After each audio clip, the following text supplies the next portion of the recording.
dirty return air ducts are killing your HVAC system's efficiency and driving up your energy bills like crazy. So, you gotta keep those return air ducts clean because when they get clogged with dust and gunk, your system's gotta work way harder to push air through. First, check your ducts regularly and vacuum out all the dust and debris you can reach. Swap out your air filters every 1 to 3 months, depending on how dusty your place gets or if you've got pets. Use high-quality filters that trap more dirt and allergens to keep your system running smooth. Make sure the return vents aren't blocked by furniture or anything else because that restricts airflow big time. If you notice any leaks or holes in the ductwork, seal them up with duct tape or mastic sealant to avoid wasting air. Also, schedule a professional duct cleaning every few years to get rid of the deep grime you can't reach yourself.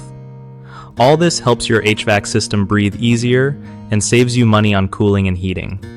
One of the biggest problems with dirty return air ducts is reduced system efficiency, which makes your energy bills spike since the system has to work overtime. Fix this by cleaning ducts regularly and replacing filters on time. Another common mistake is ignoring blocked vents or furniture covering them, which chokes airflow. Just clear that space around the vents to let air flow freely. Lastly, many folks forget to check for duct leaks that let conditioned air escape. Sealing leaks properly prevents wasted energy and keeps your home comfy. BigHomeProjects.com is a lifesaver for homeowners looking to find trusted local contractors who actually do good work without the hassle. Plus, it's great for contractors wanting to connect with clients and grow their business easily.